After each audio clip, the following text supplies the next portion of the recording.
بسم الله الرحمن الرحيم الحمد لله رب العالمين وبه نستعين على أمور الدنيا والدين وصلى اللهم وسلم على سيدنا محمد وعلى آله وصحبه أجمعين وعلى من سار على نهجه واستنى بسنته وقتفى أثره إلى يوم الدين.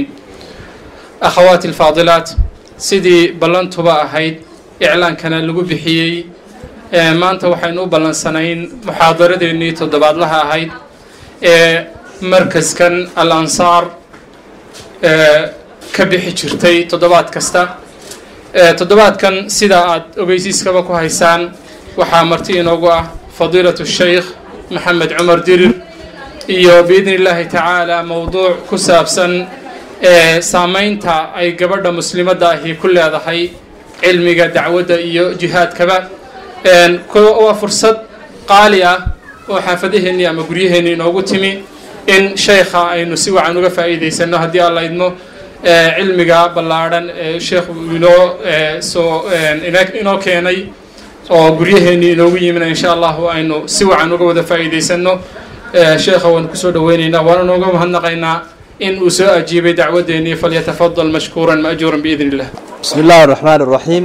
إن الحمد لله نحمده ونستعينه ونستغفره ونعوذ بالله من شرور أنفسنا ومن سيئات أعمالنا من يهده الله فلا مضل له ومن يضلله فلا هادي له وأشهد أن لا إله إلا الله وحده لا شريك له وأشهد أن محمدا عبده ورسوله يا أيها الذين آمنوا اتقوا الله حق تقاته ولا تموتن إلا وأنتم مسلمون يا أيها الناس اتقوا ربكم الذي خلقكم من نفس واحدة وخلق منها زوجها وبث منهما رجالا كثيرا ونساء واتقوا الله الذي تساءلون به والأرحام إن الله كان عليكم رقيبا يا أيها الذين آمنوا اتقوا الله وقولوا قولا سديدا يصلح لكم أعمالكم ويغفر لكم ذنوبكم ومن يطع الله ورسوله فقد فاز فوزا عظيما. أما بعد إخوتي وأخواتي في الله السلام عليكم ورحمة الله وبركاته.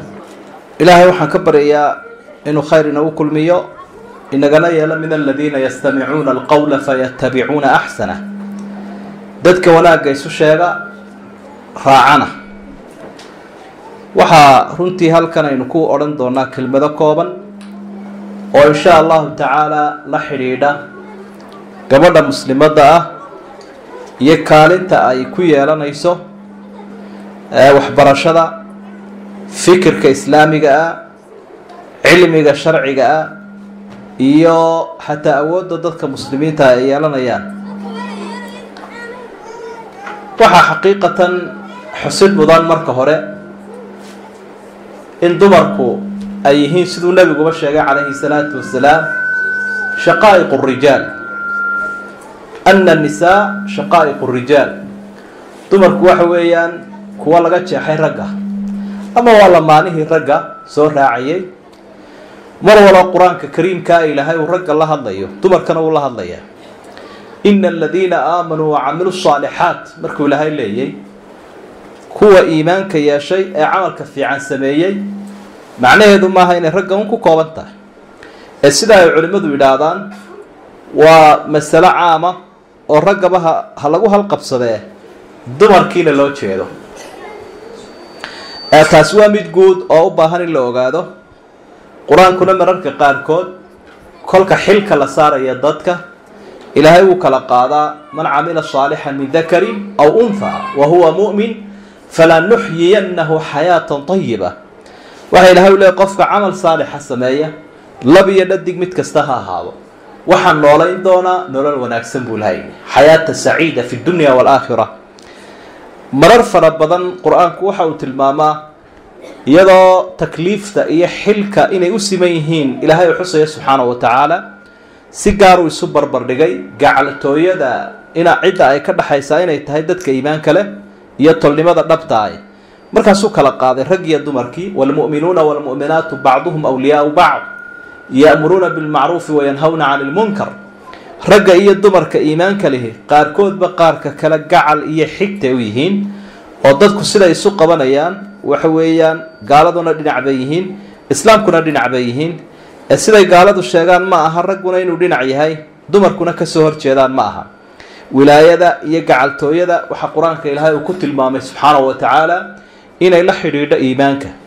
nusuustaasoo dhan waxa ay tilmaamaysaa wixii ragga u yaalla hawla inuu dumarkana u yaallo. haddii aad qur-aanka kariimka mar kale akhrido taraa fi lqur'aani ummahaatin khaalidaat, waxaad qur-aanka ku arkaysaa hooyooyin taariikhdoodu ay waarayso oo runtii waxyiga ilaahay uu kusoo qaaday kuna ammaanay kaalintii ay lahaayeenna inay ahayd mid qiimo badan uu ku xusay. dumarka iyaga ah waxaa ka mid a kuwa ugu fadli badan dumarka caalamka soo maray maryamo bintu cimraan, maryamadiina cimraan, ciise bnu maryam hooyadii. qur-aanku si gaara buu tilmaamaa, cibaadadeedii buu ka waramaa, markii la eedeeyey mawaaqiftii wanaagsaneed ee ay qaadatay buu ka waramaa. suuradan baa waxaa loo bixiyey suuratu maryam. sidaad dareemi karaysaan suuratu maryam waa suurad magaceed, sidaad garan karayso dee ragga suurad lagu magacaabay marka laga reebo nebiga calayhi salaatu wasalaam iyo ambiyada ma jirto, laakiin waxaad arkaysaa maryam in lagu magacaabay suurad. si kale haddaynu u dhigno dumarku kaalinta ay leeyihiin iyo qiimaha islaamka uu siiyey iyo waajibka saaran, dee suurad ka mid ah suuratu rijaal ma jirta, laakiin suuratu nisaa baa iyana jirta, suuradda dumarka. waxaad arkaysaa qur-aanku tusaalayaasha uu soo qaadayo sida qiimaha badan uu usoo dhigaya arrinta dumarka. waxaa ka mid ah nebi ambiyada ka mid ah, awliyada ilaahay hormuudkeedii weeye, ayaa qur-aanka ilaahay waxa uu ku xusay 5 dumara inay ka qayb qaateen badbaadadiisa iyo dhiirigelintiisa wanaagga, iyo markii cadowgu uu maagay inuu xumaan gaarsiiye uu doonay inuu ilaahay gacantooda ku badbaadiyey. waa 5 dumara, 5taba qur-aankii baa xusaya. nabigaas wuxuu ahaa calayhi salaam waa nabiyullaahi muuse bnu cimraan ayaa uu ahaa. waxa ilaahay uu ka waramay markii muuse uu dhalanayay ama uu dhashay, waxi ilhaam, waxi qalbigeeda ilaahay uu dhigay baa wuxuu siiyey hooyadii ayaa uu siiyey. waxaa lagu ilhaamiyey inay sanduuq ku xidho oo ay badda ku rido. amarkaa ilaahay bay ka qaadatay, may diidin, manay shakiin. waxay ahayd dariiqo ilaahay u tilmaamay oo uu ku badbaaday. mar labaad walaashii baa loo diray. walaashiina maxay samaysay? iyaduna waxay sabab u noqotay sida qur-aanka ilaahay uu kaga waramay inay nimankii faraacinadaha la hadasho, kadibna lagu soo celiyey gacantii hooyadii, oo tilmaantii ay walaashii bixisay ayaa qur-aanku dee uu ka waramay. markaasaa lagu soo celiyey gacantii hooyadii. gabadha saddexaad waxay ahayd gabadhii fircoon, aasiya imra'atu fircawn, oo qur-aanka ilaahay uu ku ammaanay subxaanahu wa tacaala. iyaduna waxa ay sabab u noqotay inaan muuse markii isagoo yar la helay la diline, laakiin laba koriyo oo guriga fircoon lagu koriyo. fikradda iyada lahayd quratu caynin lii walak laa taqtuluuh, hadilina bay lahayd, waa isheenaa ku qabowsanaysa, ubad baynu ka dhigan doonaa. sidiibaa markaa isagana lagu koriyey gacantii fircoon. fircoonkii doonayay inuu dilo ayaa ilaahay gacantiisa uu ku koriyey. soo jeedintaa waxa lahayd aasiya imra'atu fircawn. waxaa kaloo qur-aanku uu ka waramay 2 hablood oo ilmo shucayba, waa suuratu lqasas ilaahay uu kaga waramay, oo muuse qaxoontiya oo fircoon uu soo eryaday, ayaa labadaa dumari aabbahood ay u soo jeediyeen inuu shaqo geliyo. waxay arkeen wanaagiisii, sidii bay kusoo qabteen, dib u dejin bay ku sameeyeen. waa kii muuse halkaa guursaday ee la xidhiiday alcabdu saalix, addoonkii wanaagsanaa ee mufasiriintuna ay ku tilmaameen inuu nebi shucayb ahaa. waxaa faja-at ixdaahumaa tamshi cala istixyaa, mid hablihii ka midabaa u timi nebi muuse iyada oo si xishmad iyo xishood uu ku jiro u soconaysa. odaygiina way la hadasho, waxay tihi yaa abat ista'jirhu ina khayra man ista'jarta alqawiyu alamiin. aabba shaqo geli, ninkani waa nin quwadna leh, ammaanana leh, u qalma uu inala joogo. sidii baa nebi muuse halkaa wakhtigiisii uu ku qaatay. taariikhdaas oo dhan ee qur-aanku uu ina barayaa waxa weeye gabadhu inay kaalin leedahay, oo ay ku leedahay badbaadinta ummadda, oo ay ku leedahay talada iyo soo jeedinta afkaarta wanaagsan, sidii xaasaskii rasuulkuba ay ahaayeen sala allahu calayhi wasalam. way badan tahay nusuusta tilmaamaysa ruuxa dumarka iyo kaalinteeda dhinacyo badan ay ku leedahay. waa almar'atu wa atharuha fi lfikri waalcilmi waaljihaad, dhinac walba kaalinteeda ay leedahay. waxa markaa xusid mudan inaynu baraarujinno ugu horeynba qofku marka uu cid wax tarayo waxa laga maarmaana waxa uu ku tarayo inuu wax ka hayo oo waxa la yiraahdaa faaqidu shay illa yu'ti qofku hadduu shay ka faramaran yahay cid ma siiya baa la yiraahdaa marka si ay gabadha muslimada ah ama hablaheena iyo hooyooyinkeenu si ay cid wax u tari karaan ugu horeynba waxa laga maarmaana dad muslimiin ah baynu nahay oo diin iyo iimaan leh oo aqoon cilmi ah u baahan baynu nahay horta in cilmiga sharciga ah iyo aqeedada wanaagsan iyo fikirka saxda islaamiga ah inay horta gabadhu sahay fiican ka qaadato taas laga maarmaana bal kaalinta ay dumarku ku lahaayeen dumarkii salafka ee wanaagsanaa lagu dayanayay ayaynu tusaalayaal ka soo qaadan doonaa had iyo jeer marka taraajimka ama tilmaamaha culimadii hore iyo laga waramayo taariikhdooda waxa la xusaa hooyooyinku inay ahaayeen kuwii culimada soo saari jiray oo caalim kasta ama imaam kasta oo aimadii muslimiinta ka mid ah inta faraha badan waxa ka dambeysay hooyo wanaagsan ama ori wanaagsan baa barbar taagnay imaamka wakiic loo oran jiray oo imaam weyn ahaa oo imaam Shaafici rahimahullah isaguba u sheekh ahaa ayaa taariikhdan warinayo waxa uu leeyahay Sufyaan ath-Thawri hooyadii ayaa waxa ay tiri Sufyaan bay la hadlaysaa waa ragii madaahibta qoray mid kamid ah waa Sufyaan madhabtiisu waanay ballaaranin laakiin asxaab al-madaahib buu kamid ahaa hooyadii baa la hadlaysa Sufyaan ath-Thawri caalimka weyn waxay leedahay fadhhab fadlu bil ilm hatta a'ulak bighazli hooyo cilmiga raadi oo ragga ha ka hadhin aniguna waxa aan ku dadaali doonaa ina aan xarig sooho wixii ka soo baxa xariga xiga ah aan soo hayana masaarif baan kaaga dhigi doonaa markasta oo aad toban xadiis ururisana waxaad isku daydaa inaad kuna camal fasho culimadan u bandhigto waa tilmaanaysiinayso hooyadii sidii buu ku anbabaxay iyaduna ay ku masruufaysay xariga ay soo hayso oo ay la barbar taagnay sidii baanu culimada aclaanta ah ee waaweyn ayuu kaga mid noqday waxa kale oo jirtay oo aynu garan karayna tusaale wanaagsan inoogu filan saxaabiyadii da'da yaray hooyooyinka muuminiinta kamid ahayd Aisha bint Siddiq Abu Bakr Siddiq inantiisii xaaska rasuulka sallallahu alayhi wasallam ayaa waxa la yaabay inankii habaryarta oo ahayd Urwa ibn Zubayr loo oran jiray waxa uu lahaa ya ummatah لا أعجب من فقهك أقول زوجة النبي الله صلى الله عليه وسلم وابنة أبي بكر ولكن ولا أعجب من علمك بالشعر وأيام العرب أقول ابنة أبي بكر ولكن أعجب بعلمك بالطب وحولها هوي لما يابسني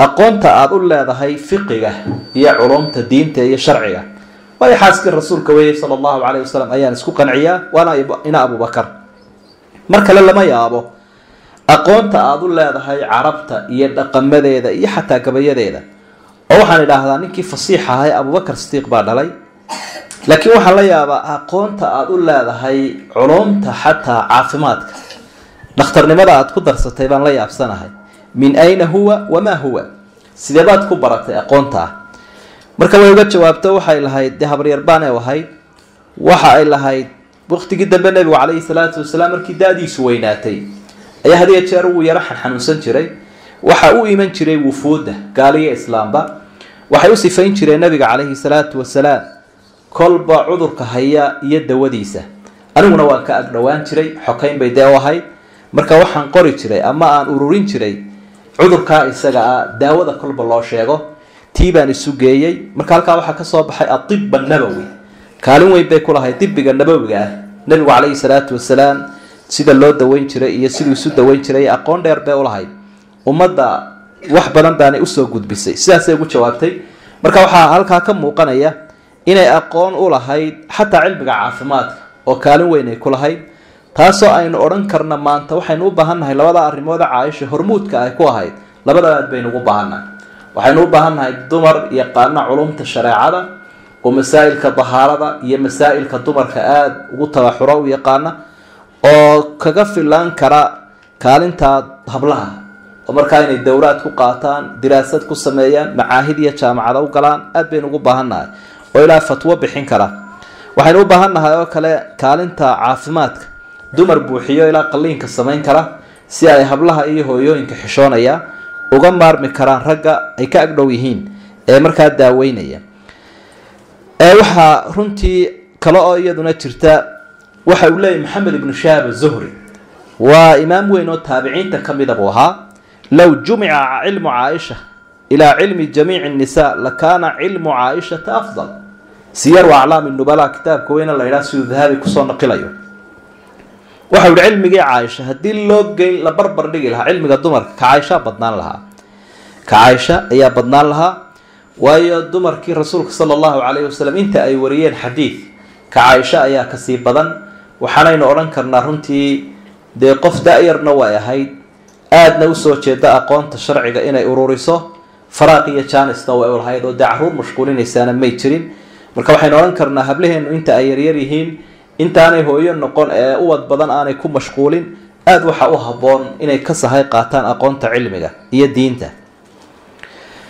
waxaa kaloo masruuq uu leeyahay waxaanu ku nidhi ninkii aanu su-aalaynay ama abiduxa baa wuxuu leeyahy masruuq baanu weydiinay. masruuq baa la su-aalo waxaa la yidhi hal kaanat caaisha tuxsinu lfaraa'id.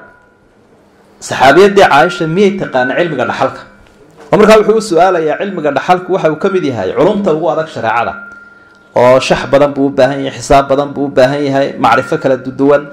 markaa waxau yihi wallahi laqad ra-aytu asxaaba muxamedin alakaabir yasaluunaha can ilfaraa'id. ha intuu dhaartay baa wuxuu yihi waxaan garanayaa asxaabtii waaweyneyd ee rasuulka sala allahu calayhi wasalam iyagoo weydiinaya cilmiga dhaxalka caaisho weydiinaya ayaan garanayaa buu lahaa. intaasoo dhan waa tusaalayaal hablaheenna iyo hooyooyinkeennu ay ka faa-iideysan karaan aqoontii saxaabiyaadka iyo dadka xidigaha u ah. ila cid waliba cid bay ku dayataa. marka inagu waxaynu ku dayanaynaa asxaabtii nabiga calayhi salaatu wasalaam. waxaa kale oo jirta ibnu shihaab imaamka la odhan jiray ayaa waxa uu tilmaamayaa nin buu tilmaamayaa waxa uu leeyahay waxaad ku dadaashaa inaad ka faa-iideysato cilmiga gabadha la yidhaahdo waa gabadh saxaabiyada oo waxaan leeyahay cafwan taabiciyaadkii bay ka mid ahayd oo caaisho ayay ka ag dhoweyd. marka gabadhaa kasoo faa-iideysa buu lahaa camro la yidhaahdo waa dumarkii ansaartay ka mid ahayd. orod xadiidka aada doonayso ragga uun ha ka baadi doonine afalaa adulluka calaa wicaai cilmiga weelkiisa aan ku tusiyo. gabadha camro la yidhaahdo u tag. caaisho ayay ka ag dhowaan jirtay, hablahay soo korisay bay ka mid ahayd, cilmi fara badan bay ayay ka faa-iideysatay caaisha. kadibna waxau ihi faataytuha fawajadtuha baxran laa yanzif. markii aan u tegay camrana waxa aan arkay iyadoo ah bad aan la dhammayn karaynin cilmigeeda. waxaa kaloo ibnu xajar uu leeyahay ibnu xajar ayaa waxau ihi axmed ibnu cabdillaahi alcajali ayaa uu ka warramaya wuxu uhi abulwaliid basriyun hiqatun habtun fi lxadiid laa kaana yarwi can 70 imra'a wa kanat ilayhi arixlatu bacda abi daawuud adayaalisi. ninka la odhan jiray buu leeyahay abulwaliid waa nin reer basra, waa nin cilmi badan. waktigii dambe abi daawuud adduun ka tegayna isagaaba fatwada lahaa. waxaanu wax ka bartay oo cilmiga uu ka qaatay can 70 imra'a 70 dumar ah. macnaha shuyuukhdiisa waxaa ka mid ahaa 70 dumar ah ayaa culimada uu wax ka warinaya ka mid ahaa. iyadoo dabcan dumarku ay ilaalin jireen aadaabta sharciga, asturnaanta iyo xijaabka, ikhtiraad iyo isdhexgal aanu jiri jirin, haddana xalqada cilmiga laga faa-iideysanaya iyo xadiidka dumarkaasi kaalin weyn bay ku lahaayeen waqtigii salafuna saalix. qadiyadda fikirka iyo inay gabadhu noqoto aragtideedu mid ay dheer tahay oo dhaafsan meelaha yara sokee marar fara badan dumarku ay ku mashquulaan iyaduna waa kaalin loo baahan yahay. waxaa jiray gabadhii la odhan jiray umu sulaym waxay anas binu malik hooyadii saxaabiyaadkii aadka u qiimaha badnaa bay ka mid ahayd. waxaa soo doonay inuu guursado asxaabigii abu dalxa la odhan jiray ayaa doonay inuu guursado. waktigaana muu islaamin, iyaduna muslimad bay ahayd, saxaabiyadoo qiimo badan. kolkaasaa waxay tidhi yaa abaa dalxa amaa taclam ana aalihatak yanxatuhaa cabdu aali bani fulaan cabdu aali fulaan. miyaanad ogeyn abu dalxaw inaad caabuddo ilaahyaal addoonka reer hebel uu gacanta ku qoray. ilaaha aada caabudayso ninka addoonka ah ee aalu fulaan ay leeyihiin ayaa gacanta ku qorqoray. marka waxa aan doonayaa goorta aad doonaysa inaad guursato horta ilaahayaasha gacanta lagu qoray inaad ka xorowdo. islaam ba shardi uga dhigtay, waxay tidhi haddii aada islaamtana oo aada ka toobad keenta gaalnimada iyo ilaahayaasha qoryaha la caabudayo, waxaan kuu sheegi lahaa inaanan wax mehera ku weydiinayn. isaguna tiibuu dib isugu noqday, waa fikiray, kadibna waxau yihi wallahi waxa ay kuu sheegaysaa waa sax. damacno maalkii ay ka daynaysay buu ka galay, sidii baa dabeetana uu ku aqbalay. wuxuu yihi waanaan islaamayaa, guurkiina shardigaad igu xidhay aqbalay. wuu soo islaamay. kol haddii aad soo islaamtay anigana waad i guursan karaysaabay tidhi. wax meherahoo dahab iyo dollar iyo diinaar aan kugu xidhayaana ma jira wey. famaa kaana lahaa mehrun ila alislaam, meher kale may lahayn Umu Sulaym maalintii la guursanayay oo aan ahayn inay islaamto. waxaynu garan karaynaa innagana maanta dee mid ka mida mala haddii arrintaa loo soo bandhigo inay odhan lahayd waa ayaamahaygii, sidaa daraaddeed dahabkayga ka tanaasuli maayo doolarka horta wixii kale islaamka u tarayaa waa halkiisa mee dahabkayga dayn maayo inay tidhaahdaabaa laga yaabi lahaa. laakiin Umu Sulaym allaha ka raali noqdo waxa ay dooratay inay islaamka nafteeda uga faa'iidayso si xalaala. gaaladuba dumarkoodu waxay naftooda uga faa'iideeyaan dowladahooda si xaaraana.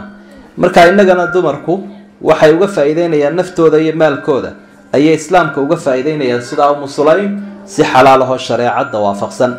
waqadiyad aragtideedu way dheer tahay, macnaha kamay fikirin nafteeda, kamay fikirin dhaqashadeeda, kamay fikirin reerkooda, laakiin waxa ay ka fikiraysaa maanta waad guursanaysaa, ninkan ku soo doonayna waa gaal, sideed uga faa'iideyn kartaa islaamka? islaamkii qof bay ku soo biirisay, caqad iyo meher loo sameynayo ay guursanaysay ayay islaamkii uga faa'iidaysay. waa arrin la xidhiidha qadiyad fikriya wey, aragtideedoo dheeray daraaddeed. waana loo baahan yahay runtii gabadha muslimadda ah inay ka fikirto. tusaale kale aynu soo qaadanaynaayo la xidhiidha aragtida dheer ee laga doonayo hablaheen iyo hooyooyinkeen ee islaamiga ah ee fiican aynu kaga dayanayno, xidigihii qaaliga ahaa aynu ku dayanayno. waa tusaale kale. waxa dhacday abubakar sidiiq allaha ka raali noqdo inuu nabiga la soo haajiray calayhi salaatu wasalaam. markuu rasuulku maka ka soo qaxayay ee gaaladu ay soo eryanayeen, sidaynu wada ogsoonahay waxaa soo raacay abubakar sidiiq.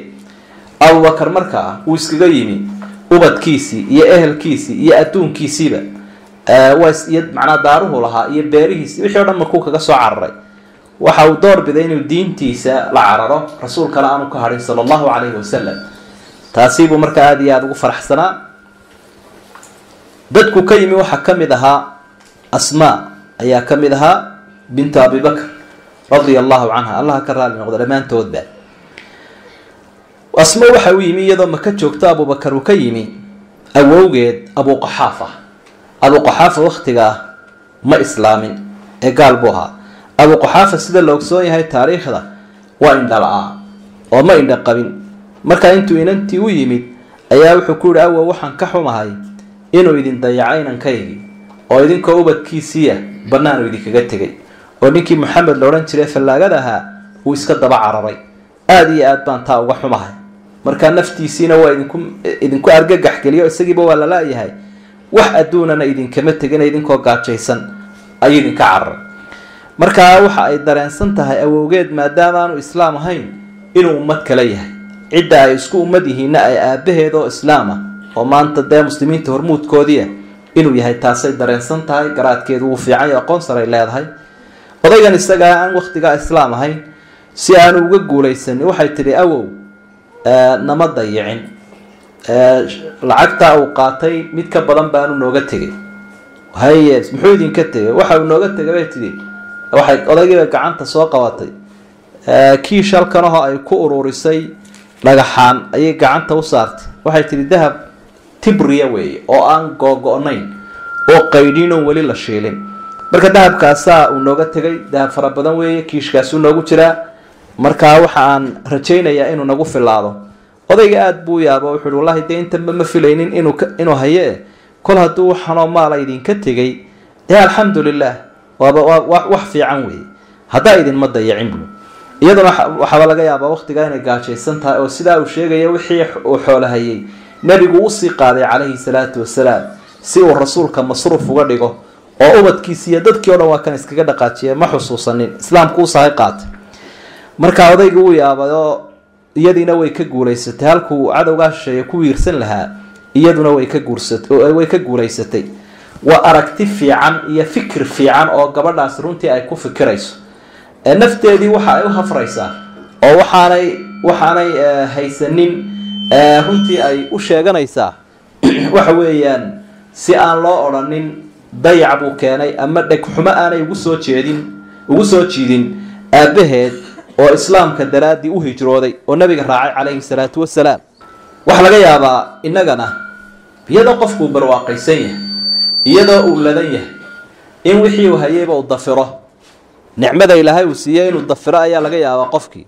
waxa khayrahe ilaahay uuna siiyey faraha badan maanta waynu arkaynaa barwaaqada ilaahay uu noo shubay iyo nicmada iyo deeqda aynu haysano waynu dareemi karaynaa iyo roobka inoo daayay wax maanta mahadnaqaya rag iyo dumar oo tiifiyada ka mahadnaqaya oo idaacadaha ka mahadnaqaya ma badna aad buu yar yahay haddii abaar yar ay dhici lahaydna waxa runtii dhacaysa in hay-adaha loo yeedho gaalada loo yeedho qayladu ay aad iyo aada u fara badato taasaa dhici lahayd laakiin maanta oo ilaahay uu dhinacyo fara badan madarkiisii ka shubay oo dhulkii uu green yahay oo cagaar yahay xoolihii irmaan yihiin alxamdulilah idaa inagu yar marka taasina runtii waa waxa weeyaan fikir fiican oo dumarka la doonayo inay qaataan oo asma ay ka dhimbiil qaataan waxa dhacda maanta gaaladu inay hablaheena iyo hooyooyinkeenna u yeedhaan oo ay yidhaahdaan islaamkuna wuu idin dayacay muslimiintuna waa idin dayaceen raggiinuna suuq idiinoo hayaan iyo wax faa'iido ah annagaa siminaara idiin furayna ururana idiin samaynayna mashaariicna idiin samaynayna iyagoo doonaya inay qalbigooda soo jiitaan oo ay qabsadaan maskaxda si wanaagsan ay u fikir lahayn ay ka maydhaan idan islaamkii hore waxa uu yaqaanay isku filaansho ilaahay in lagu tiirsado subxaana wa tacaala ummaduna iyadu ay isku tiirsato taasaa hore loo yaqaanay wana ta asmi ay ka duulayso nebi maxamed calayhi salaatu wasalaam uu ku tarbiyey qadiyadda fikrigaa wey soomaalideenii hore waxay odhan jireen cadowgaaga dhuux sagaalaa loogu subkadaa macnaha haddii aad wax kalood ku dhaashato weydo waxaa sakaaradoo aan dee dhuuxba lahayn dhuuxeedaa la marsadaa bay odhan jireen laakiin cadowgaaga laysuma daciifiyo maantana ceebteenna iyo dhaliisheenna ayaynu soo bandhigaynaa asmina halkay ka hayso waa adiga arki karaya waa garaadka fiican iyo fikirka la doonayo gabadha muslimadda ah inay qaadato runtii waxaa kaloo jirtay oo tusaalayaasha ka mid ahayd tusaale labaad oo aynu kasoo qaadan karno asmaa bintu abubakar oo ka mid ahaa dumarkii saxaabiyaadka ah khayralaha siiyo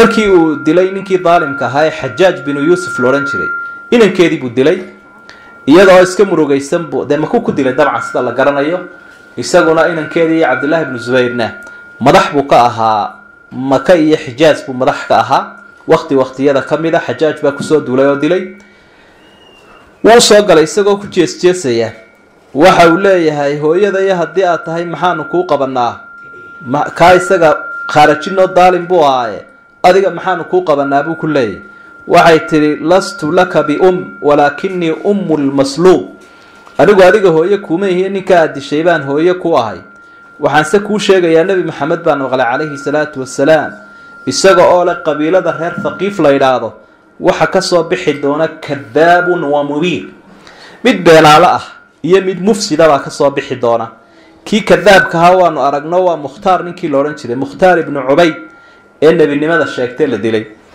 adigana waxaan kuu malaynayaa kii mubiirka ahaa ee mufsidka ahaa inaad tahay macnaha maadaamuu inankeedii dilay iyadu ma baqanayso laakiin daalinkan hortiisa xaqaa'iqa ka sheegaysaa kelmadii xaqa ahayd bay hortiisa ka sheegaysa markaasaa wuxuu yihi faqaala laha ana mubiiru lmunaafiqiin mubiir waan ahay miduu halaaga laakiin munaafiqiintu maan halaagaa isaguna sidaasu ku lahaa asmaa waxa ay runtii sidaa u lahayd inaanay iyaduna habranin xataa haddii uu dilayba inankeedi waxay dumarku kaalin muuqata ku lahaayeen dhinaca cibaadada oo ah inuu qofku naftiisa dhiso waxaynu tan aynu ka hadlaynaa waxa horta bal qofku inaanu gurmanin intaanu gurmad samayn isagu inuu dee naftiisa dhiso ila ilaahay baa wuxuu yihi nabiga calayhi salaatu wasalaam isagoo la hadlaya qul haadihi sabiilii adcuu ila allahi calaa basiiratin ana waman ittabacanii waxaad tidhaahdaa nebi maxamedow jidkaasi waa jidkii xaqa ahaa qul haadihi sabiilii dariiqii xaq ahaa wakaa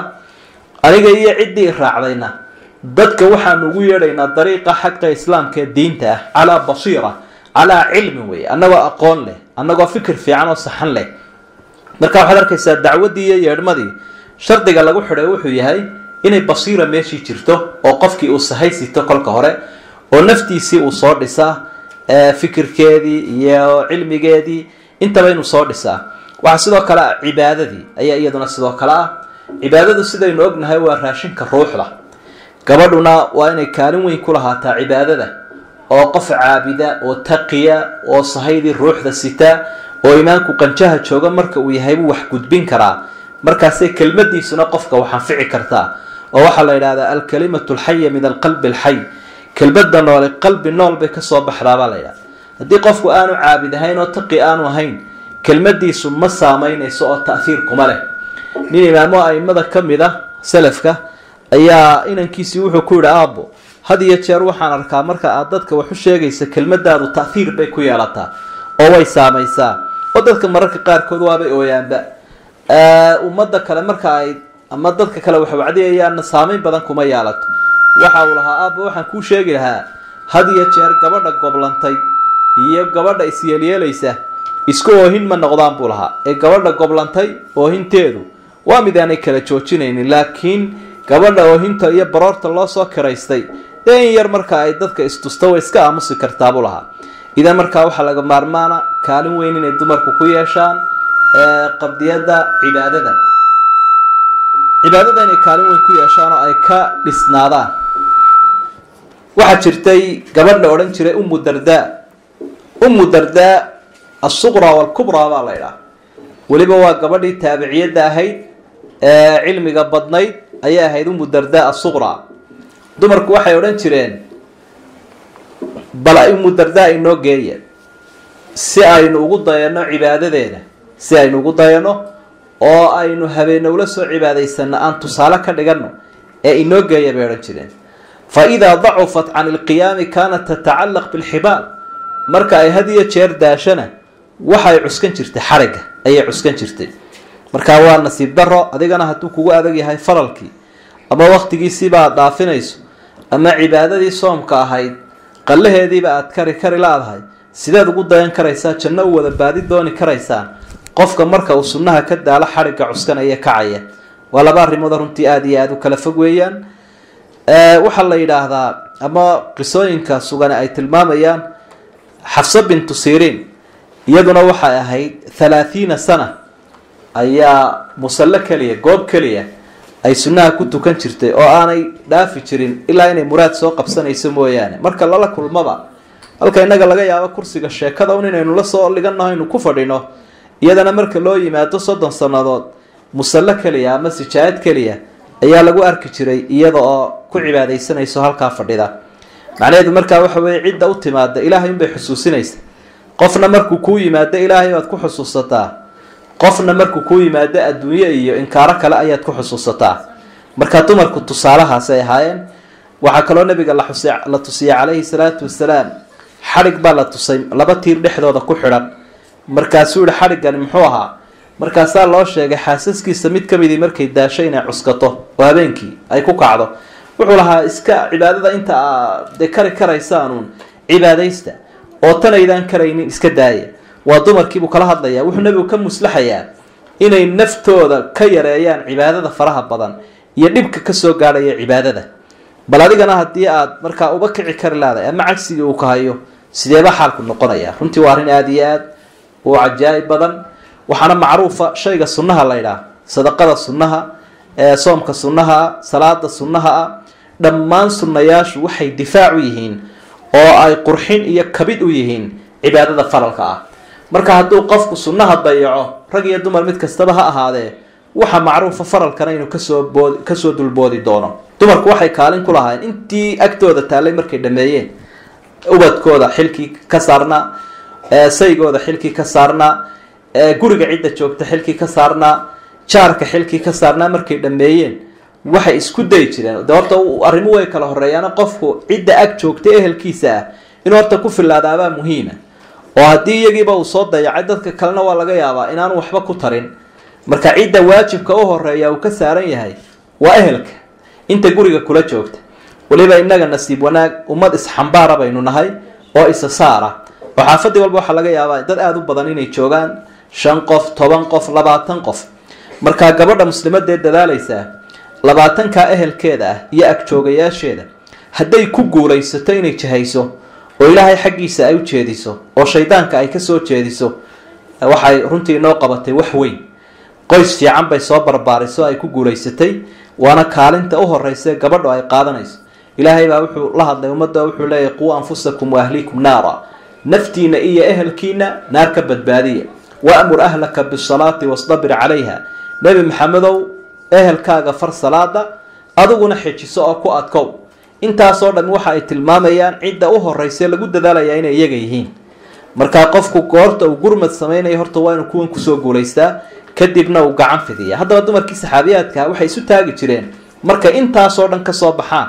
inay u hanqaltaagaan ragga howlihiisa sida jihaadka oo kale ayay u hanqaltaagi jireen waxaa macruufa gabadha la odhan jiray ummu camaara waxaa la dhaawacay 12 dhaawac ayaa dagaal keliya kusoo gaadhay waa ummu camaara alansaariya baa la odhan jiray yowmul yamaama maalintii lala dagaalamayay nimankii murtadiinta ahaa iyo musaylimatulkadaab ninkii nebinimada sheegtay dagaalkay ka qayb qaadato gacantaaba laga jaray baruux dumar ahoo dhaawacanto gacanta laga jaray arrin aad iyo aad u cajaa'ib badan bay ahayd waxaa la keenay iyadoo dhaawaca madiina abubakar sidiiq allaha ka raali noqdo ayaa gurigeeda soo booqan jiro oo iman jiray isaga oo runtii madaxweynihii muslimiinta ah ya'tiiha yas'alu canha intuu u yimaado bukaankeeda ayuu soo booqan jiray waxaa kaloo la ogsoonayay gabadha la odhan jiray ummu sulaym oo taariikhdeeda goortii dhawata aynu soo sheegay in abu dalxa uu guursaday ittakhada khinjaran yowma xunayn nabigay la socotaa duulimaadkay ayay kala qayb qaadanaysaa wuxuu arkay nabigu calayhi salaatu wasalaam iyadoo gol xabsidata ama tooridan dheer ee raggu had iyo jeer uu qaato wax iskaga difaaco abu dalxa ayaa nabiga la hadlay wuxuu yihi xaaskaygina halkan ay maraysaa macaha alkhinjar toori weyna way sidatahay maxaad odhan lahayd markaa nabigu calayhi salaatu wasalaam intuu sidaa u eegay waxay tiri wax kale nabi maxamed oo ma jire gaaladan aynu saynuun baan doonayaa mid ka mid ah hadduu inoo soo dhawaado baqartu bihi badna inaan caloosha kaga soo rido nabiguna calayhi salaatu wasalaam waa ku qoslay intuu eegay isagoo aan odhan in iska fadhiista xaawalay baad ahayde laakiin haddana wuxuu arkayaa inay runtii xishmadeediina leedahay saygeedii la socoto kaalinteedii kasoo baxayso waa midh aynu odhan karno maanta gaaladaa kaalintaa ku jira nimanka yuhuudda filistiin duqeynaya iyo ciidamada maraykanka ee duqeynaya wadamada muslimiinta hablaha yaryar teenage-ka ama da-yarta ayaa diyaaradahan ay kiciyaan ay ku tababaraan oo la yidhahdo halkaasi aamino waxba lagaaga soo ridayn madaafiici sidaa u rido sidaa muslimka u duqeeyo cadowga aada duqeyn lahayd halkaa ku tababaro ayay yidhaahdaan waxa aynu ogsoonahay gabadhii ugu horeysay ee loo u shahiiday islaam dee waxay ahayd sumaya camaar binu yaasir hooyadii bay ahayd sidoo kale markii yurub la gelayay gabadhii horeysay iyaduna ku shahiiday gabadh bay ahayd marka cumuuman kaalinta ay lahaayeen waxay ahayd mid aada iyo aada qadaasadeeda iyo qiimaheeda ula ayay ahayd oo aanay ka gaabin jirin dumarku waxaa kaloo aynu ogsoonahay xagga sabirka iyo dadaalka marka qofka bani aadamka ah dhibaata ay ku timaado iyagana tusaale ku ahaayeen dumarku marka wax la bixinaya tusaale ku ahaayeen ninka la odhan jiray abu daxdaax ninka la odhan jiray maalin maalmaha ka mid a waxa uu waqaf u bixiyey beertiisi dhir aada u badan baa ku taala beerta iyada xaaskiisuna waa degan yahay markaasaa intaanu iyadiiba soo gaadhin aanu kala tashanin ayuu waqaf u bixiyey kadibna markuu halkaa soo socdo ayuu gabay buu soo tiriyey kolkaasaa waxa uu leeyahay gabaygaa macnaha wuxuu ugu sheegayaa inay halkaa iskaga baxdo oo ilaahay la amaahiyey beertaasoo gabaygiibuu soo tiriyo iyadiibuu soo gaadhsiiyey waxa uu leeyahay beytii min alxaa'iti bilwaadi faqad madaa qardan ila tanaadi aqradtuhu allaha calaa ictimaadi fartaxilii binnafsi waalawlaadi waxa uu leeyahay halkaa gurigaygii iyo dhirtaydii iyo beertaydii ahayd faqad madaa qardan ila tanaadi waa amaahan sii dhigtay ilaa qiyaamaha aqradtuhu allaha calaa ictimaadi anigoo ku kalsoonna ilaahay baan amaahiyey fartaxilii binnafsi waalawlaadi gabadhayahay waxa aan kuu sheegi lahaa adiga iyo wadkaba iskaga guura iyaduna may dafirin manay kasoo horjeesanine way soo dhaweysay oo waxa ay lahayd بشرك الله بالخير والفرح مثلك أدى ما لديه والنصح. waxay lahayd ilaahay khayr iyo farxada kugu bushaareeyay adigoo kale waajibkiisa iyo wanaagii la gudbanaa wuu gutay bay lahayd. qad manaxa allahu ciyaali wamanax bilcajwati sawdaai walbarax. ilaahay waxa ugu deeqay timirta noocyadeeda kala duwan caruurtayda waxna waayi maayaan. cumuuman sidii bay markaa iyaduna kula qaadatay oo ay kusoo dhaweysay wanaagii uu qaatay. marka kaalinta ay ku lahaayeen sadaqada iyo waxbixinta hadduu ninku soo jeediyo waxaasaynu wada bixinaynaa halkay gergerka qabsan lahayd ama muska ay isku qabsan lahaayeen iyaduna way sakan garayn jirtay ama way xoojin jirtay. dad dhan u wada jeeda bay ahaayeen oo wadaanta dhinac usoo wada jiidaya. marka jazaakum allahu khayran. maantana xilka ina saaran ee dumarkeena saarani aada ayuu u wen yahay. duulimaad badanina wuu jiraayo dumarka had iyo jeer ku jahaysan weliba kusii jahaysan kuwa marada iyo xijaabka sita oo ay leeyihiin dadka kale waaba sahale dadka bal horta asturan iyagana koofiyada aan ka tuurna ama xijaabka weyn ayaa ay yidhaahdaan hay-adaha gaalada iyo dadka had iyo jeer u fikira ummadana istaraatiijiyada dheer usoo samaystay. marka waxa laga maarmaana dumarku inay ka qayb qaataan badbaadinta ummadda, badbaadinta deegaanka iyo badbaadinta ragga intaba. waayo waxaynu ogsoonahay markii nebi maxamed calayhi salaatu wasalaam loo waxyooday isagoo gariiraya oo qarqaraya oo cabsanaya waxa uu yimi gabadh ka mid a ummadda waa xaaskiisii miweynadahay khadiija bintu khuwaylid. afkaarta iyo aragtidii dheerayd iyo dejintay nabiga ku samaysay calayhi salaatu wasalaam mid taariikhda gashay bay ahayd. kelmado aada u qiimo badan oo nuxurkay xambaarsan yihiin sharax badan uu u baahan yahay ayaa nabiga ay ku lahayd. kallaa wallahi innaka laa yukhzika allah abadan. haka yaabin bay tiri waxba ha cabsan ilaahay ku hoojin maayo. waayo waxaasoo wixii wanaag uu samayn jiray bay tiris ummadda nafcigii iyo khayrku nabigu lahaa calayhi salaatu wasalaam ayay ka warantay. dejin bay ku samaysay dejin. markaasay uguna horeysay cid islaamta iyadu oo nabiga rumaysay calayhi salaatu wasalaam. markaasay diinta ilaahay isla garab taagtay rasuulku oo ay hareerteeda qabatay hinjisay oo ay ku bixisay nafteeda iyo maalkeeda. marka maanta waxaynu u baahannahay ummadda rafaadsan ee jahligu hayo, ummadda rafaadsan ee ubadkeedii banaanka sii yaacaya maanta saxaraaga iyo badweynta ayaa da-yarteen iyo ubaxii soo koraya soo kobcayay ayuu ku idlaanaya oo la tahriibaya wiilal iyo gabdho oo aynu ogsoonahay hablaheeni aynu kusoo tacabnay wax badan inaga baxeen ee hoostiina kasoo qaadeen ayaa ummado shisheeye ay banaanka ku waxaynayaan iyagoo runtii rafaadsan oo dhibaataysan.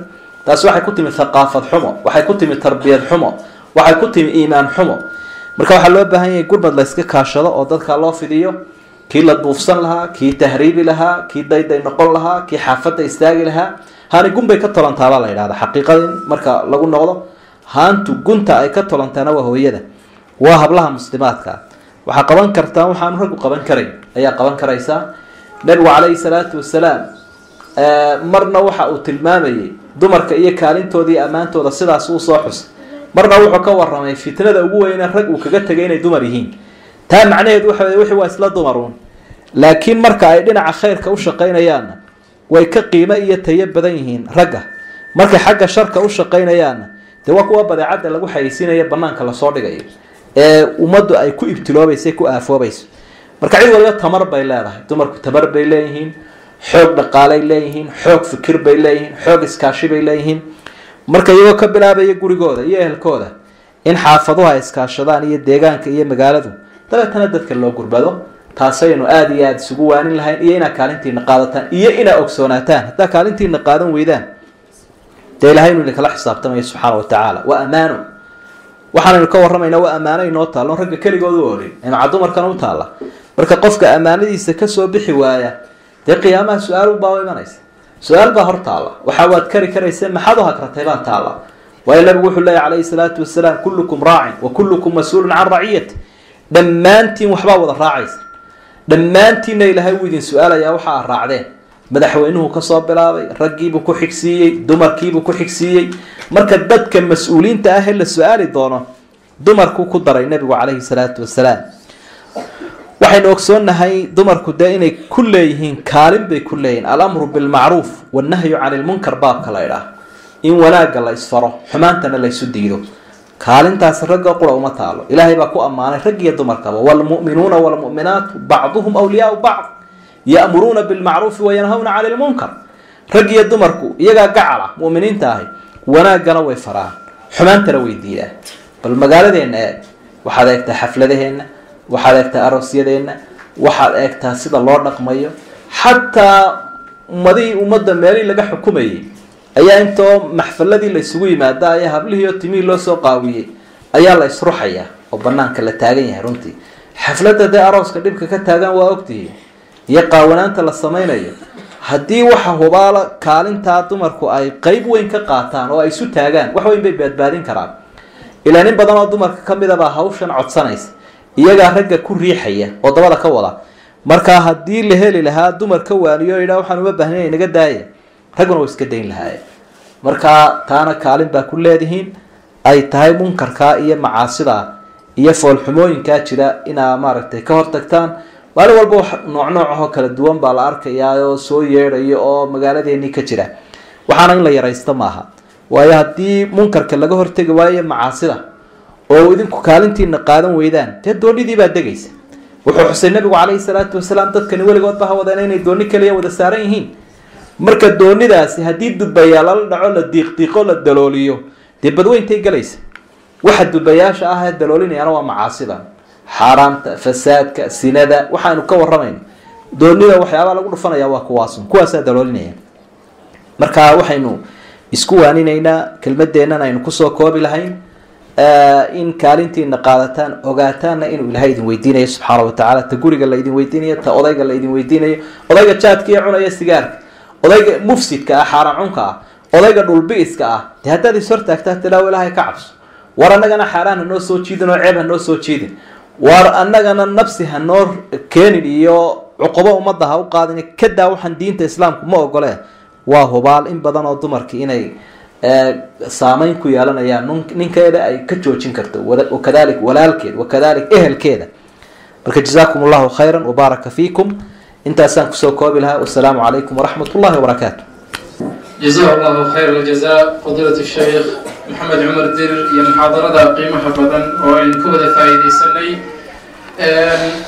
أنت عن سؤالها أقولين سؤال بدن بيسوق عليه لكن وحين كسر كوفيد دونا هدي الله يدمر عليه سؤالات وحاشراء إعلان أمام ويسيس كتاب التذهيب متن أدلة الغاية والتقريب وكبح هبينك خميس ترى هل كان معك kitaabka waxaa loo geysiinayaa ardayda danaynaya inay fiqiga wax ka bartaan inay insha allah kusoo xidhmaan. waxaa akrinaya insha allahu fadiilata sheekh cabdirashiid kamil. muxaadaradan waxa ay hordhac u tahay ama ay bilow u tahay muxaadaraad noocan oo kale ah oo bil kasta mar haddii alla idmo loo qaban doono xaafadda laguna martiqaadi doono culimada waaweyn ee magaalada. إن شاء الله وحين رجينا إن تكفي دي سندون تان هدي على إنه وجيسيس كذا مركز مغشان. هدي إن سؤاله قالنا سائل كني شيخ وحولي هاي ما أوبنان تهاي جبر مسلمة داهي إن أي قادة كتاب المسلمات كاتها يضع مركز ظاهر هين ما دام أي قريهين آيات القرآن. سؤال هذا منا أي وحولي هاي سائلكم شيخ مبنان تهاي موبايل كار iyadoo qur-aan uu ku jiro in suuliga lala galo, mase bannaan tahay gabadhu inay taabato kitaabka qur-aanka ah iyadoo aan daahir ahayn. bismi illahi raxmaan raxiim. qur-aanka kariimka marka hore ixtiraam buu naga mudan yahay iyo in la weyneeyo oo la ilaaliyo. waa sababtu u diiday nabigu calayhi salaatu wasalaam in loola safro dhulka cadowga, oo qur-aanka ayaan loola safri buu dhulka cadowga si aan u ihaanaysan. marka wax kastoo ihaano ku ah waa xaaraan, waayo waa waxa aynu weyneynayna kii inoogu qiimo badnaa weeye. waman yucadim shacaa'ir allahi fa inaha min taqwa alquluub. weyneynta la weyneynaya kitaabka qur-aanka ah alla ka cabsi qalbigaa bay sheegaysa. marka way fiican tahay qofku isagoo daahira inuu akhriyo, isagoo daahira inuu qaado. masale khilaafiya weeye. gabadhu marka aanay daahirka ahayn masale khilaafiya weeye. intii ay iska dhowri karta inay iska dhowrtaabaa fiican.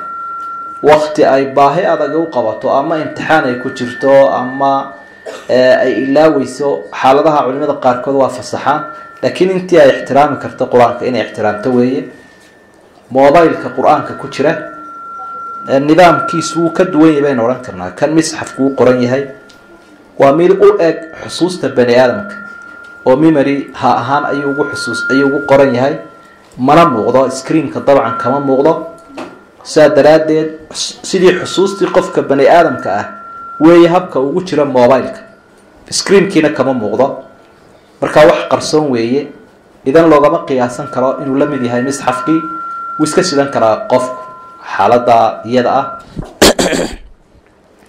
xisdul muslimka amaba kutubta isku dhex jirta qur-aanka iyo luqa alcarabiya isugu dhex jira iyaga laguma murmin oo la iskuma khilaafin in la qaadi karo ee waa la qaadi karaa had iyo jeer khilaafku ka yimaadaa waxa weeye waa kitaabka qur-aanka ee saafiga ee aan ku dhex jirin wax kale laakiin xisdul muslimka waa la qaadi karaa wallahu aclam jazaaka allahu khayra aljazaa sheekh saa-ilkani waxa uu leeyahay waa gabadh waxa ay soomi jirtay oo caado u ahayd ayaamulbeedka in ay soonto maalmaha caddada ah haddii maalmahaasi ay kusoo beegmaan iyada oo fasax ku jirta ma bannaan tahay in maalmo kale oo bisha ka mid a ay soonto maalmahaasi 14 iyo 15 iyo 16 ma soomi kartaa iyadoo 13 ka tegaysa ayaamulbeedku waa in cayiman weeye 13 14 15 saddexdaasuu xadiidku ku tilmaamay markaa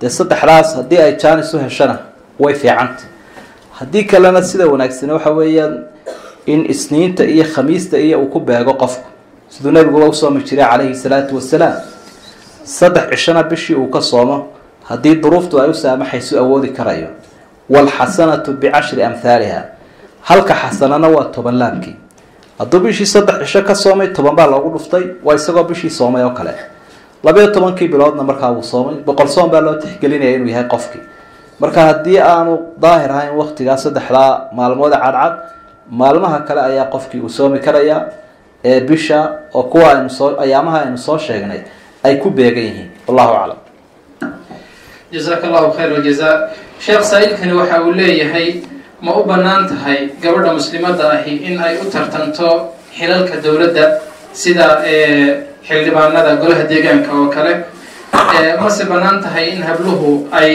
ka shaqeeyaan ama u shaqo tagaan hay-ado reer galbeeda ama ajnabi ah iyadoo markaa ay dhici karto in khalwo ay halkaa ka timaado marka hore ilaahay wuxuu uhi waqarna fii buyuutikun walaa tabarajna tabaruja aljaahiliyati alula guryihiina ku sugnaada sida ay jaahiliyadu isu qaawisanahay isu qaawinina baa ilaahay u tilmaamay culimada muslimiinta siday u dhan yihin waxay isla waafaqsan yihin shaqada gurigu inay asal u tahay gabadha ama howlgalkeeda asalkiisu waa guriga wixii ay usoo baxdaa imaa daruura aw xaaja waxay usoo bixi kartaa bay leeyihiin ama daruura ama xaaja macnaha baahi iyo balaayo ku timid daruuraduna waa culays ku dhacay oy la fadhii kari weyday xaajaduna waa muraad adag oo ay yeelatay ayay soo bixi kartaa shaqooyinka kale ee ama siyaasadda leh ama jihaad kale waxaa arrintaasi ay u taala ragga islaamku uu uga raaxeeyay gabadha iyadoo la ogsoon yahay abuur ahaana inaanay ragga iyo dumarku isku mid ahayn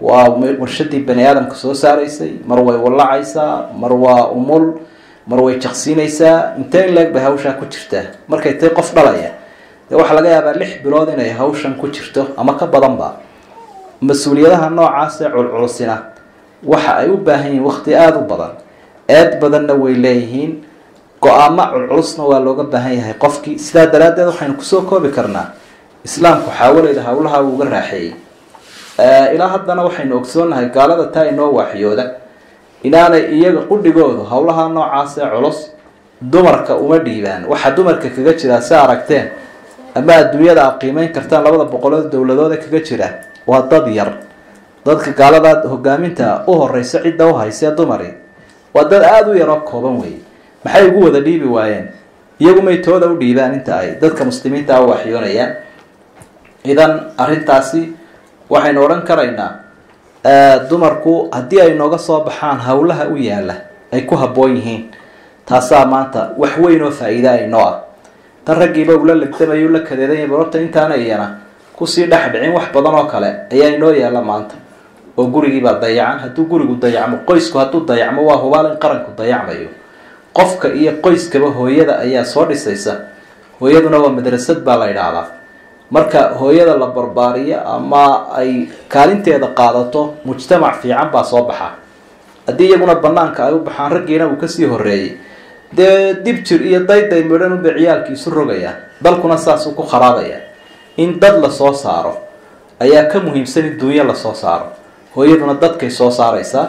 idan markaa waxaynu leenahay howlaha noocaas dee waynu arkaynaa halka ay ku dambeeyeen maanta. saa daraadeed waxba yaan durbaan aan asal lahayn ama aan sugnayn laydin garaacine, kaalinta idin taallo waa taa qur-aanku uu sharxee. intaa un aynu ku egaano aynu kasoo baxno, taasa aynala gudbaan. wallahu aclam. jazaaka allahu khayra aljaza. fadiilat sheikh, gabadhan waxay leedahay ninkayguma tukado, arrintaana waan kala taliyey, wax isbedelana muu keenin, muxuu noqonayaa xukunkii nikaaxayagu? madaahibtu dabcan dee taariku salaadka way isku khilaafaan, waa gaal iyo waa islaam. arrinkiisu ma sokeeyo oo ma sahlana. taariku salaadku qofku hadduu salaadii ilaahay ee ugu muhiimsanayd cibaadada tawxiidka ka tegay, qaybo badane waxay ku tegeen inuu gaal yahay. hadduu gaal yahayna dee gaal wax sokeeye maaha. odhan mayna imaka kala yaaca, laakiin waxaynu leenahay xal raadi oo arrinkan inuu yahay arrin weyn u sheego, culimada gaadhsiiyo, ehelka gaadhsiiyo, arrin loo fadhiisto oo la isugu yimaado ha noqdo. oo isaga laftiisu markuu arko miisaanka arrintu leedahay, waxaan rajaynaynaa inuu insha allahu tacaala towbad keeni doono. qofkana intaan loo tuurin shaydaanka in laga reebo habboon. bal markaa isku day inaad saaxiibo wanaagsan u diyaariso, cajalada fiican u diyaariso, adiga qudhigaagu habeen iyo maalin aada maaragtay aada iyo aada u waaniso, oo shaydaanka aan qofkan loo tuurin maadaamuu yahay caruurtaada aabahooda, oo inaa sidaa u kala hadhayna shaydaanka kasoo reeb baynu ku waaninayna. wallahu aclam. su-aalaha qeybtii ugu dambeeyey ayaynu maraynaa. saa-ilkani waxa uu leeyahay gabadha intee in la-eg baa jirhkeeda la ogol yahay in ay ka muuqdaan waktiga ay tukanayso? maxayse noqonaysaa xukunka salaadu haddii cirbuhu ay muuqdaan iyada oo tukanaysa? gabadhu inta la isku khilaafay waa wejiga iyo labada gacmood inta laga farxasho, oo qaarna culimada ay yidhaahdeen ha asturto, qaarna ay yidhaahdeen intaasi cawro maaha. laakiin wixii kasoo hadhay oo ay ku jiraan cagaha iyo madaxa iyo jidhka oo dhan waa cawro weeye. markay tukanaysa iyo markay banaanka joogtaba waa inay qariso. sidaa daraaddeed culimada islaamku saasay u badan yihiin, jidhkeeda intii cawrada ah waa inay qarisaa, haddii kale salaadeedu ma ansaxayso. ninkana inta cawrada ah oo xundhurta iyo jilibka udhexeeya waa inuu qariyaa. waxaan wanaagsanayn weeye. waxaan xijaabkiioo dadka qaarkood ama ay u dareemeen inuu iska yahay wax moodaba ah oo la iska gashanayo, oo aad arkayso gabadhii oo niqaaban, cagihiina bannaan yihiin. wejigii isaga culimada qaar baaba qaba inaanu cawro ahayn, laakiin cagihii waa la isku waafaqsan inay cawro yihiin. sidaa daraaddeed malaa waxaaba fiicnaan lahaa inaad dee niqaabka kala jeexdo, xagga hoose aada ku gashato ayaa kaaga wanaagsanaan lahaa inaad fayd. waxyaabaha kale la yaabo waxaa kamid a hablaheena iyo dumarkeenu iyagoo shaaricii maraya oo soconaya, oo intay dhexirka gashadaan maradii oo diricii ay kor u qaadaan, googaradiina banaynaya. bal u fiirsada, waa waxda idinku iga xoogaalsantiin oo aragteen oo casrigeena soconaya. markaa ceeb bay ahaan jirtay xataa dhaqankii soomaalidaba, gabadha in googaradeeda la arko oo diricii ka sarreeyay oo markaa laga qaado, ceeb bay ahaan jirtay. imikana intoo faraaro iyo xariijimo loo yeelo googaradii, ayaa googaradii ay ka xaragoonaysaa gabadhii. wax aada u yaab badan wey. dhaqamada soo kordhee liita weeye. kaalinta idinta waa munkarka laydinka baahan yahay inaad saaxiibadiina iyo ehelkeena aynu ka wacdin oo la idhaahdo qofka cawradaada habanayna astur oo qari. marka haddaad guriga ku tukanaysa iyo haddaad masjidka ku tukanaysada, jidhka dhammaantii ay caguhu ku jiraan waa inaad qariso. haddii kale cawradii baa banaanaatay, salaadiina way kaa buraysa. sida culimada islaamka u badan yahay caynkaa weeye. wallahu aclam.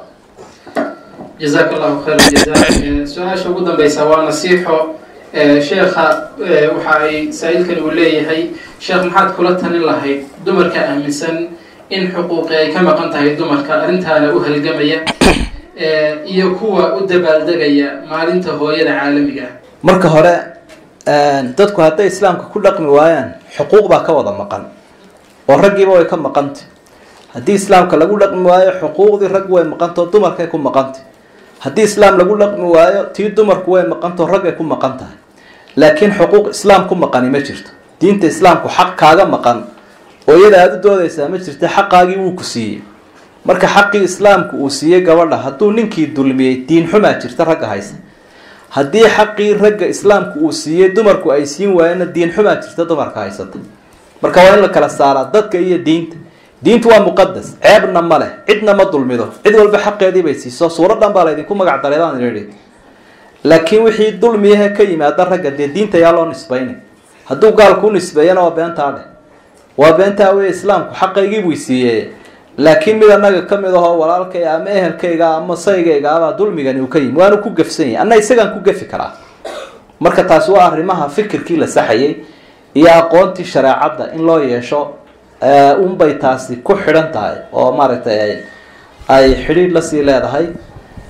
sidoo kale dee horeynuu soo sheegnay ummad waliba tusaalay leedahay, nujuum yuhtadaa biha, xidigo lagu dayday cid waliba leedahay. gaaladu xidigay leeyihin oo dadka falsafada iyo agtaradooda iyo jilaayadooda iyo kuwaasay ku daydaan. inaguna ummad jirtaynu nahay oo ta'khud dawra namudajiya, dowrka tusaalaha qaadanaysa oo iyada in lagu dayda ay tahay, laakiin aan iyagu cid ku dayanaynin. markaa waxaynu ku dayanaynaa dumarka aynu kasoo warramaynay ee jannada horseedka inoogu ah ee ilaahay uu ammaano qur-aankiisa ku ammaanay baynu ku dayanaynaa. laakiin gaal qaawan oo dahaaradii ay ka maqan tahay oo rag iyo dumarba dee ceebtiisii ay muuqanayso inaad ku dayataa waxay sheegaysaa inaad ilaahay iyo diintiisiiba saluugtay bay sheegaysaa. markaa ciidaheenna waa caano, waa la yaqaanaa. ciidulfidri wa ciiduladxa waa la yaqaanaa. waktiga dadka muslimiinta ay farxayaan iyo waktiga ay dabaal degayaanba waa la ogsoon yahay. dhaqamada shisheeye inaad raacdaa waxay keenaysaa wasladu inaad diinta usii tuurtay keenaysa. waxay keenaysaa inaad leedahay diintu ma dhamaystirna waxbaana ka dhiman oo aada saluugsan tahay. hadduu qofku diintiisa saluugana dee xaguu tegaya, ilaahay unbuu kasii fogaanaya. idan markaa waa waxyaabaha aynu u baahno, waa jabka ummadda ku dhacay. ummadu markay jabaan cid kale wax moodaan, inta ay jiraanna iyagaa wax la moodaa lagu daydaa. wakti way jirtay muslimka la isku shabihi jiray, luqadiisa iyo cilmigiisa iyo wadankiisa iyo dharkiisa lasoo xidhan jiro. dumarka gaaladu dumarka muslimiinta ay isu egeysiin jireen oo la odhan jiray ha isu egeysiinina gaal baa tay aduu ka joog ayaa jirtay. waa markii islaamku cisiga u lahaa. laakiin markan aynu daciif noqonay baa dabacararkan yimid. markaa moodan in lagu ilbaxayo waa lagu halaagsamaya, horumarna maahe waa halaag wey. marka waxaynu kusoo ururin lahayn inuu fikirku saxnaado, in aqoontu saxnaato, in aad garan karta waxa la kala macaashaya iyo waxaan cidda uu ka yimi iyo waxaad ku halaagsamaysa iyo waxaad ku horumaraysa, intaba inaad garan karto. taasaynu markaa runtii kusoo ururin lahayn. wajazaakum allahu khayran. wasalaamu calaykum waraxmat ullahi wabarakaatu. وعليكم السلام ورحمة الله وبركاته. شيخ إلهي وحين وقبلينا إنه ميزان كيس حسنات كوجبيريو إننا وين قدي وكوا هذا الكدريس تكيسة ونفسنا قاطع بإذن الله تعالى. انتهى إنه موضوع كلام إذا هدي الله إنه بشر أساس عتاين سجود من دونه محاضرة عامة مركز كان الأنصار حافظة كبير هرقيسة إن شاء الله وحين الكويت. السلام الله عليكم ورحمته وبركاته.